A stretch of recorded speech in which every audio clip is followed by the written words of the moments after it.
Hey everyone, welcome back to SellerSPEAK. I'm Ram Menon, Director for Global Community Outreach at SellerApp.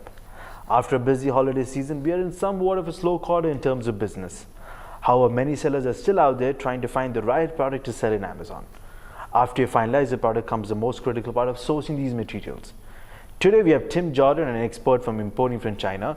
He heads Hickory Flats, a US-based company with teams in over 4 countries that specializes in private label sourcing as well as training through various services. When Tim was in his previous government contracting job, he was in charge of sourcing as well as logistics of various products in China as well as other countries. In procurement business, he realized how low his costs of items were actually selling in Amazon itself. In the first year, he hit the 7-figure amount. He learned to specialize in launching as well as private label products. Today, he is here to share some great content with our users based on his unique, timely business experience. Nice to have on the show, Tim. Thanks. Hey Tim, to start off, could you tell us about Hickory Flats as well as about yourself and what services do you guys actually provide? Gotcha. I got into e-commerce maybe 5 years ago, a little bit like you said by accident. I didn't know that you could sell on platforms like Amazon, but I was doing global procurement and logistics for a U.S. government contractor, and I noticed how inexpensively I could buy items that were selling for a lot of money on Amazon. So I started in the wholesale model. And from there, I kind of quickly learned the importance of building a business based on what a lot of people call the private label model, which is basically having, dedication and effort being put into building your own brands. That way you weren't dependent on one platform. And from there, I started using contacts that I already had, like in China for procurement and logistics. And I had people start coming to me, hey, Tim, can you help me source this? Can you help me ship this? And with the team that I had, we were really good at it. So we started the company Hickory Flats, which is a service-based company that initially did a lot of procurement and logistics. Right now, we're mostly have kind of dwindled our services down to be laser focused on some specific sourcing services. So we do inspections. We help connect potential buyers with legitimate and really good suppliers in China. And now we're also in Guatemala and India as well. So we're doing some sourcing in all those locations. And then we also do training. So training can be as intense as coming to China or coming to Central America with us on one of our sourcing retreats, where we kind of teach you the methods and tactics and put you in touch with all of our suppliers and contacts, as well as finding new products while you're there, all the way to like our 1 Degree Mastermind, which is a group coaching, collaborating, and training portal, where we do monthly coaching calls with all of our students, kind of group roundtable coaching, which is awesome because it's really, really great content. It helps people get across hurdles in building their businesses, but it's a lot less expensive than coaching. And it has an element of very, very high-end networking with other potential sellers, collaborators, and kind of industry leaders. That's actually awesome. You guys are providing some unique set of services. Now moving on to an Amazon related question. There are a lot of sellers nowadays who are using softwares like SellerApp to search for profitable items. But there are some importers who are still looking at smaller factories in China to find out interesting items and then latching onto it. Do you think private labeling fresh products are as effective as already trending items? Yeah, I think that a lot of people right now misunderstood what private label is. Private label is not buying some cheap generic product off of Alibaba and putting a sticker on it. Private labeling should be identifying a unique product opportunity, a unique niche opportunity, and selling it however you can. That may be a platform like Amazon, or it might not even make sense on Amazon. It needs to be sold on Shopify or eBay or Etsy, a place like that. So I also think that a lot of people, because they don't understand what private label is, misunderstand how to use software. So a tool like SellerApp is kind of critical in determining the viability of a product. It's critical in determining how well your competition's doing, determining if something is saturated or if there's a high enough search volume to make this a legitimate contender to put into your catalog. But you have to get the product ideas oftentimes from somewhere else, because a lot of times product ideas that pop up like in your Amazon feed are already saturated. So I think that using software tools like SellerApp is really, really beneficial as long as you're keeping an open mind in product ideas. When I first started going to China, I was finding products that I thought were cool, but I didn't think they sold well because I didn't think they would sell well because I was putting too much dependence on software like Jungle Scout. And those products ended up being things like the fidget spinners before they were popular. And if I had known then what I know now, I could have been on the first round of sellers selling fidget spinners on page one when those got really popular. But instead, I was misusing software. So I do think that software, and every day it plays a huge role in what we're doing in private label and selling. But we just need to make sure that nobody's falling into the trap of assuming that private label is just finding something that somebody else is already selling a ton of and just putting their own sticker on it and assuming it's going to sell, because it's a little more difficult than that. That is definitely interesting. Now moving on to the next question. How long does the general process actually take for a seller to identify the profitable product and then go through the entire process of private labeling? That all depends on the product. So I'll give you a couple examples.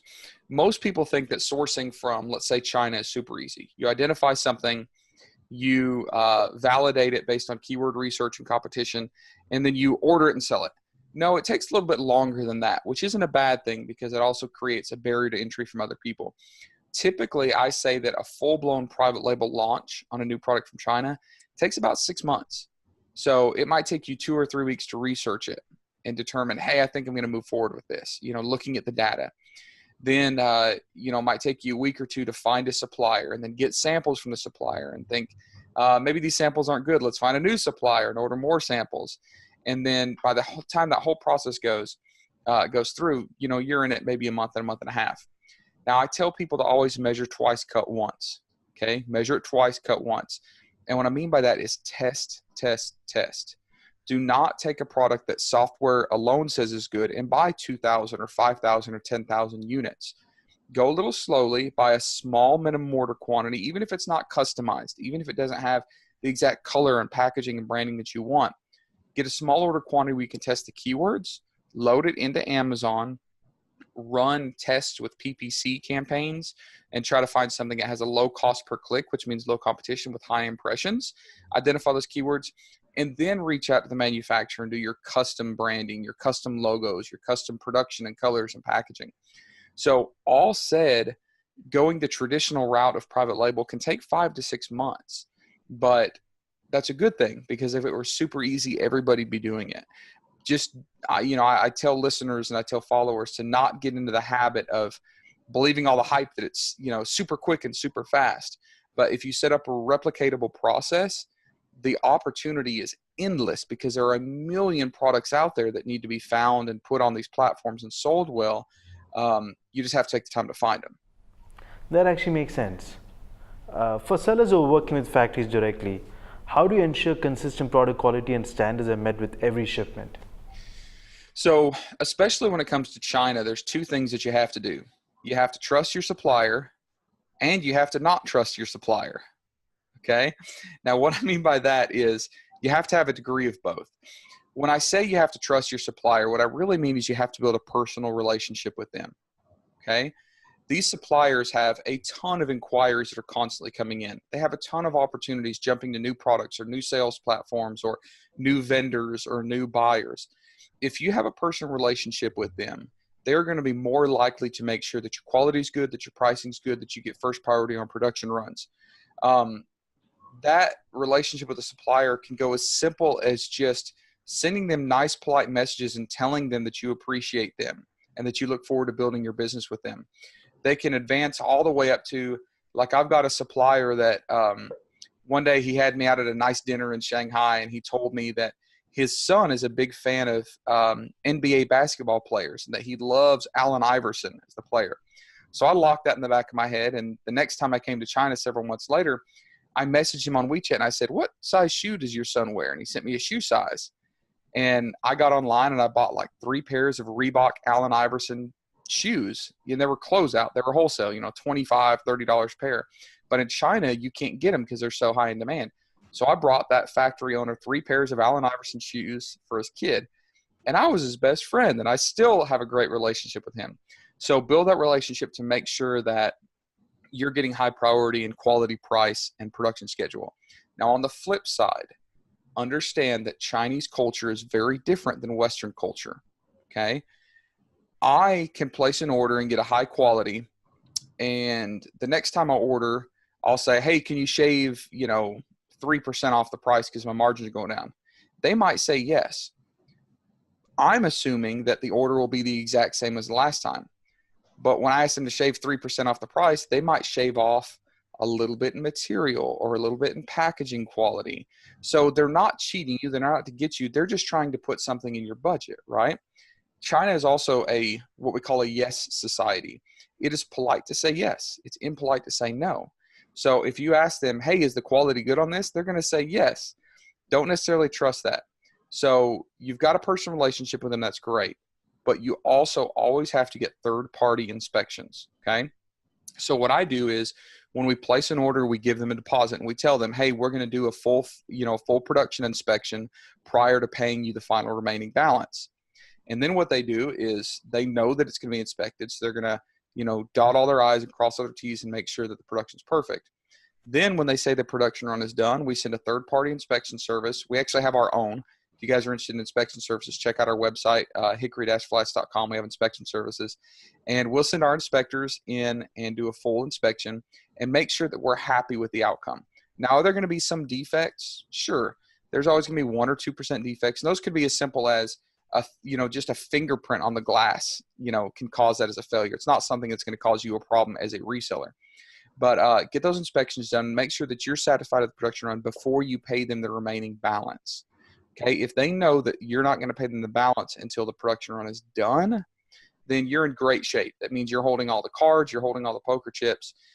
You kind of have the leverage. So between that personal relationship and inspecting what you expect, then you can usually guarantee yourself a high degree of success in the quality of your production runs. That's actually right. Do you think actually building long-term relationship with your reliable supplier is good? And is it actually necessary to have an edge over others during sourcing? It can be. I don't always build a personal relationship on trial orders and first production runs because they take time. So I identify the suppliers that I think is more, are more likely to continue doing business with me. The kind of flagship suppliers, and then start building those really personal relationships with them. After I know that I'm going to be using that product, long into the future. That's some good advice. You did actually mention about some inspection checks. What do usually sourcing companies do if a container package is stuck? Like the inspection checks, who's responsible for the charges of some of these containers which are not in transit? So when it comes to logistics and shipping, there are several things that your freight forwarder can be in control of, and there are several things that they cannot be in control of. And one of those biggest things is delays for inspections. And these are like your Customs and Border Patrol. This is your import inspections, your FDA inspections.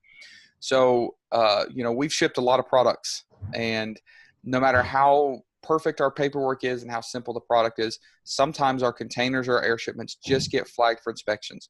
There's absolutely nothing that we can do about it. And there's nothing that your freight forwarder can do about it. Generally, these are government agencies that are performing these inspections. They don't care if you're happy or not. They're going to charge you whether you like it or not. And, they're not a business that has to have good customer service, so it doesn't matter. So what I tell people is assume the worst, assume that your products are, going to get inspected, which can be a delay of 5 days. I've seen all the way to 45 days in some extreme cases. So schedule accordingly. If you're shipping a container that you have to sell in Q4 and you're planning on it landing October 1st, you're too late, because it may go through without a hitch and it may land on October 1st and you're fine, or it may get held up for one of those 30 or 45 day inspections. So plan ahead. Always get your products earlier if you can afford to. And then also, don't panic. Don't freak out. Don't lose sleep over it. Don't overly worry. Don't start getting really upset with your freight forwarder thinking they can control it. Don't be calling Customs and Border Patrol. Just let it play out, because there's absolutely nothing you can do to speed things up. Now, when it comes to charges, you have to assume that there's going to be some inspection charges.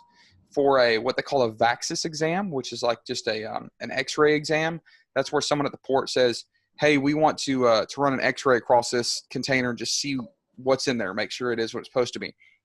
And that can cost $200 a container. It's cheap. But I have had full intensive exam or compliance exams with full containers, where they carry the container to a third-party warehouse. Somebody physically removes every single box, opens several boxes, inspects them, puts it all back, and those could run into the thousands of dollars. Now, these are not very common, so don't panic, don't worry about it. But I'm telling you this because you need to understand that these things can happen. And if you're sourcing and selling a product that your margins cannot afford to take a hit like that, then you might be selling the wrong product. I have people all the time say, Tim, I had this product, I had 10,000 units and I got hit with a $2,000 inspection fee. I'm going to lose money on this entire order. Well, if, that little bit of a price difference completely ruined your entire order, you were sourcing the wrong product anyways. So just understand that some of those things in delays and extra expenses you can't control with inspections. Don't ruin a relationship with your freight forwarder by snapping and calling them, all sorts of names because you think it's their fault. And make sure that you're adjusted for time and margins in case those inspections happen. Okay, actually talking about containers, is there a minimum quantity of how much container can carry? What are some of the critical metrics when it comes to estimating the volume in terms of material that needs to be shipped? So some of the important things that you need to find out about your product are how high they can be stacked, if your supplier is going to provide them on pallets. So, there's a lot of different variations there. Most pallets that are 40 by 48 inches, you can put about 18 or 20 in a 40-foot container, right? But if you take all those boxes off of the pallets, you can store a lot more. They're going to be hand stacked in there, okay? So typically a container holds around, I think, 65 cubic meters for a 40-foot high cube container. But that doesn't necessarily mean that you could fit a full 60 or 65 cubic meters in there. If they're on pallets, there's going to be dead space. If you have something heavy, you don't want to stack that all over the ceiling. I have had freight forwarders ship stuff that was just too heavy, and when I get the container, all the bottom rows are squished. You don't want to do that. So just keep in mind that there's not one specific set amount that you can fit in a container, because not everything works the same. It's not always apples to apples comparison.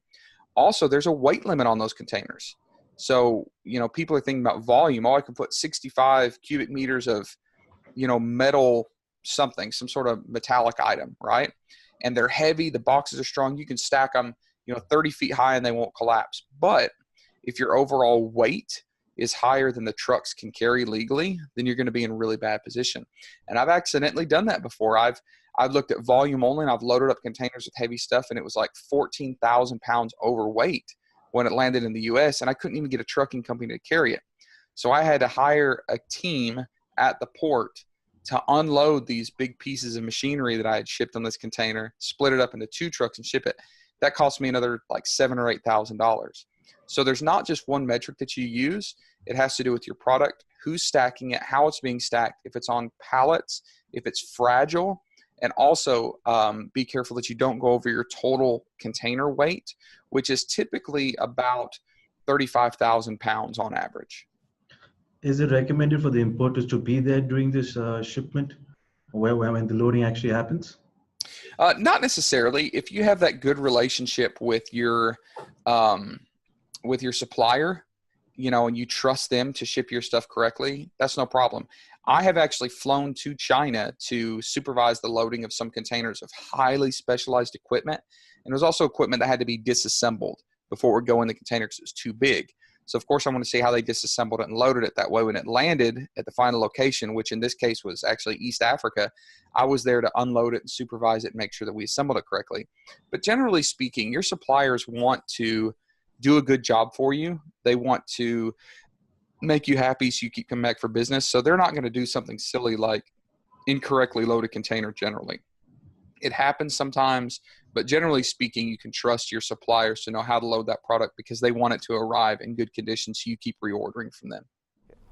Okay, that actually makes sense. We need to trust our suppliers in these matters. Moving on to the next question. Amazon is very strict in what it considers hazardous materials. Many new sellers find it actually difficult to import beauty and personal care products from China, even if your safety data sheets are clean. What do suppliers need to do in terms of hazmat items to stay compliant with regulations? So let me explain a little bit about hazmat. Hazmat is actually controlled by the Department of Transportation, okay? When Amazon is enforcing hazmat things, it's not because they're enforcing it. or it's not because there are rules that they made up, it's because the Department of Transportation enforces it. This also includes warehousing space. Department of Transportation controls warehouse. So let me give you a scenario. If I'm selling 1 gallon jugs of kerosene for kerosene heaters, that's obviously very flammable liquid, very hazardous if it breaks open and spills. Amazon does not like you selling that stuff unregulated because their trucks are carrying it and their warehouses are storing it. And they have to go through hurdles to make sure that they're compliant with Hazmat requirements for the country that they're in. The same thing applies to EU and Japan and Australia. So Amazon, because it's such a headache to transport, store, and fulfill the orders, they make it a little bit difficult. Now, let me get specifically into health and beauty. Health and beauty, you're obviously not buying, jugs of kerosene fuel, but hazardous materials don't necessarily have to be flammable. They don't necessarily have to be explosive. They can be hazardous if they are spilled, okay? Now, think about makeup powder. It comes in a little bitty compact, right? It's a small quantity.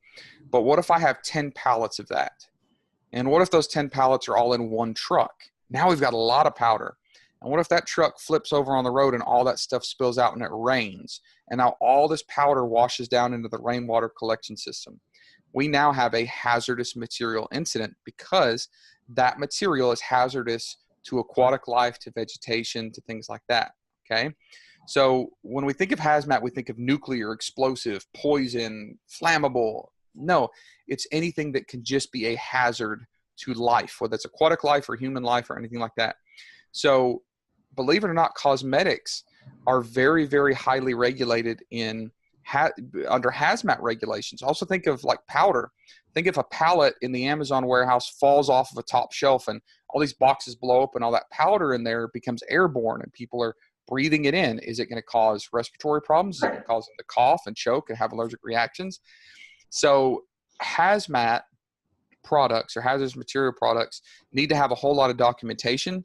They need to have a whole lot of certifications. They need to have a whole lot of import-export regulation controls in place. So generally speaking, I tell people to stay away from health and beauty when it comes to import. The truth is the margins are pretty low anyways. The big pharmaceutical, the big like makeup and health and beauty manufacturers are pretty predominant in that market. So it's not worth it for you to fight over those very small margins when you have the increased risk and liability and hurdles that you have to go through just to be just to be hazmat compliant. Now, addition to that, FDA compliance is a whole nother animal. Anything that you ingest or that touches your skin has to fall under FDA compliance, and that is extremely hard to get. So understand that if you're looking at one of those products, you're going to have a lot of hurdles to go through. It can be profitable. You can sell a lot of that stuff. It may be your niche. Just understand that there are a lot of unique barriers to entry into those unique categories. Also, let me touch on batteries. A lot of people are having problems with sending products into Amazon FBA with batteries because of hazmat requirements. So remember my analogy of the small containers of makeup. They may be small, but they add up. If I send 10,000 remote control car toys into Amazon and all of them have 2 AA batteries, that's 20,000 batteries. That means in the back of one container, one truck, there's a lot of chemical, because if you break those batteries open, they all have chemicals in them. So Amazon does not necessarily like a lot of those batteries being shipped in because in large quantities, they have to go through all the hurdles of hazardous materials, restrictions and enforcement and procedures. So I tell people if you're selling an electronic product that takes batteries, get your manufacturer to leave the batteries out of it, especially if you're selling on Amazon. Your customer is not going to decide whether to buy or not buy it if batteries are included or not. That's not really going to alter their purchasing decision. And if just having batteries or not is determining that buyer decision, then you might have the wrong product anyways. So try to get things produced and shipped without batteries, and then you have no hazardous materials compliance issues, either with import, export, and Department of Transportation or with Amazon. Okay. Sorry, I know that was a lot of information that I just threw out there. Absolutely not. It actually makes sense because hazmat is a very important topic. Actually, moving on from hazmat to new technology questions. There are still some sellers who take the risk of introducing new technology products into the market. Do you think it's actually necessary for them to innovate and develop new prototypes to sell while not to stick around tried and tested products? That's a tough question. I love new products. I love newly developed products. But for most people that are getting started in e-commerce, they probably cannot afford to get into those products. Those products are expensive to develop. They're expensive to test.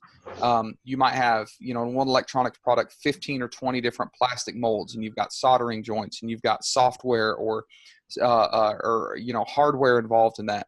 So it is a great niche to be in as long as you're picking the right products. But the barrier to entry is extremely high in new technology products. So here's what I would say. Instead of developing a new tech product, find a tech product that is not currently on a platform. Okay, this is what I mean. I go to the CES conference in Vegas every year, the Consumer Electronics Show. It's huge. All the big brands are there. It's $1 billion trade show in Vegas. It's massive. And it would be easy for me to walk through that huge show and think, well, this is all the technology products there are. And of course, they're all on Amazon. They're all sold in the US. But there's a lot of products out there that are not at that show, that are not currently in the US or the EU or Australia or Japan or where you're selling. I like to go to places like China where most technology products are actually produced, and go to local trade shows. Go to markets like the EU market and find products that are sitting on a shelf that a manufacturer has already taken the cost of developed and spent the time to make it work and make this a good product. And you be the first one to launch it on a platform like Amazon. I know that sounds crazy, but I see it every time. I go to EWU, China about 4 times a year. I go to the Canton Fair several times a year, and I consistently find products that are really, really innovative, that are great products that nobody's selling yet. And if I can set up a unique distribution channel and say, hey, I'll buy 5,000 of these if you'll let me have exclusive distribution rights on Amazon, a lot of times they will. Now what I've done is I found a product that I can launch instantly, and I didn't have to bear the cost and the risk and the liability of producing this product and designing it and patenting it and engineering it and testing it. It's already there. So I think there's a happy medium between not getting into technology and trying to develop our own, and it's find the stuff that nobody knows exists yet. That is definitely interesting. Moving on to sourcing countries, while China is a great market to import from, what are some alternative countries that is a great for sourcing items? So right now, I think that for us, the second biggest opportunity for us is Central America. Now, we sell most of our products in the U.S. and Central America, Guatemala, Honduras, Nicaragua, Costa Rica, basically anything south of Mexico is considered Central America. The cost of labor is inexpensive, but the quality of products are actually really nice. We sell a lot of products that are made of leather, wood, ceramics, textiles, and we do some really, really nice coffee. And what we've noticed is our products can be sold at a higher price point than maybe an Asian produced product because we attach a story to it. So we tell the story of, empowering these women weavers and these men that run these, leather tanneries and production shops. Also, it's local. It's local for, most people in North America. I can get on a plane and be in Guatemala City in about 4.5 hours with one layover, which is a lot easier to run down there and meet with my artisans and producers and our local team than it would be Asia. They are a little bit limited on what products can be produced. There's no technology products. There's not a lot of like plastics and metals. It's mostly artisanal products. And they constitute a large, more than half of, our entire product catalog. And they're high margin items. They sell really well and they have a great story. The other place that I see upcoming as a really great sourcing opportunity is India. One reason for that is India does have the ability to do heavily machined and processed items like plastics and metals. They also have the ability to get into technology, produce some of those tech products, and India is growing fast. The middle class in India is the fastest growing, population demographic in the world. Now, what that means is Indian producers are trying to keep up with their own internal country's demand, okay? Billions of people, right? So if they're producing all these products for their own population, they don't even have time necessarily to be thinking about exporting. And they don't have time to think about, well, how can I sell this product on Amazon US? So we're working right now heavily with some producers in India that all we're doing is buying things that are already in production that nobody in the US even knows exists. Also, as the middle class increases and buying and production increases in that whole region of the world, more manufacturers are coming online. And these manufacturers are looking for jobs, and they're looking for products to produce. So for instance, we have products that are made of leather in India right now, and it's because we found all of these up and coming leather producers that needed more work. So we sent them samples of products that maybe we were having made in China, and now we're having them made in India, and we don't have to worry about the politics, between the U.S. and China. We can get it from India right now. And also a lot of times the pricing is a little bit better because the demand isn't as high. Everybody knows to go to China, but not a lot of people are going to India right now. So for us, the two things outside of China are Central America and India. That is interesting. Now suppliers know which countries they can focus on trying to source their products from. Concentrating on China itself, the Chinese wholesale supply market is usually dominated by few companies. With the competition from companies such as Alibaba and JB.com, what do suppliers need to do to stay in race? Are there certain advantages of FBA sellers to work with small factories rather than mega companies? So most of the factories in China are tiny, okay? Everybody thinks of Chinese manufacturing. They think of these huge companies with thousands of workers and the big smokestacks. That's just not true.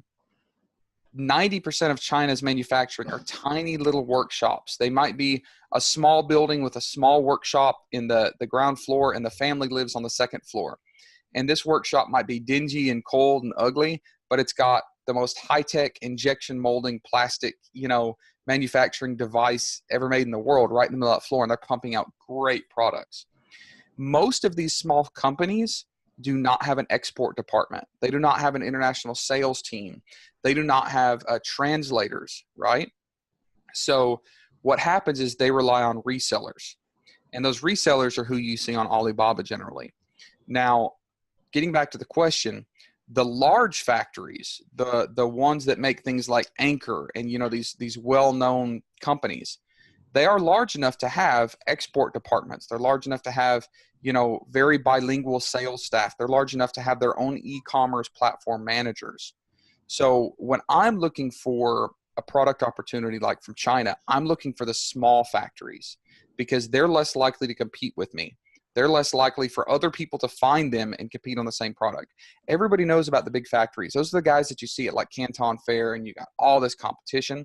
I like dealing with small factories. One is because I can be one of their largest customers. If I'm just an Amazon seller and I'm competing with Walmart, I'm always going to play, second fiddle to them. They're not going to care about me.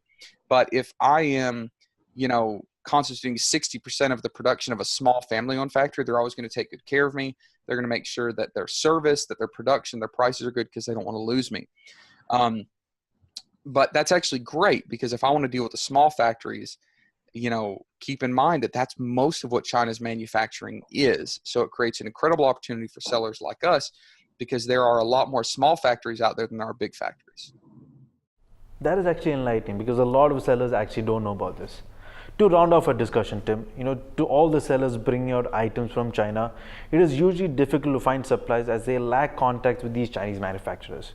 Should new importers be working with a contractor or an agent that represent the factory instead of working with the factory directly itself? And actually, what are the advantages of consulting with services like Hickory Flats? So when I started sourcing products in China, I quickly found out that dealing with these factories, I couldn't do directly. And it's for the reasons that I just said. They don't have an export sales department. They don't have export sales staff. They can't speak my language, and I surely can't speak theirs. So I started using local assets on the ground, which are just sourcing agents. And it was incredibly beneficial for me. I have to pay them a few percentage. It costs me a little bit, but they can do the work 10 times faster. They can do it 10 times better. They can find suppliers that I can't. So using a local team on the ground of sourcing agents, and that can be full-time staff that you hire to work for you full-time, or it can be sourcing agents like us that, we don't even have to stay involved in the whole process. We just connect you with these small manufacturers. There is a huge advantage to it.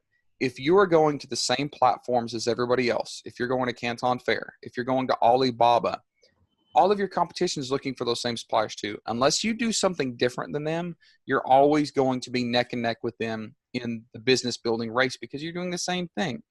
If you use local agents or sourcing agents or local assets to start finding factories that nobody else knows exists, then you get the advantage over them. So I highly, highly, highly recommend and suggest it. Okay, that was actually really interesting. This was an intense discussion, Tim. We hope all the sellers looking to source private label products have taken down notes from this deep dive into this topic. If you want to learn more about sourcing from China, check out Tim's sourcing and training service at www.hickoryflats.com. The link is in the description below. Thank you for coming on the show, Tim. No problem. Glad I could help. To all the viewers out there, if you like this video, give us a thumbs up. Subscribe to our YouTube channel for great quality content.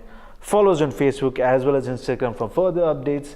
And also, head to our website www.sellerapp.com to activate your 7-day free trial.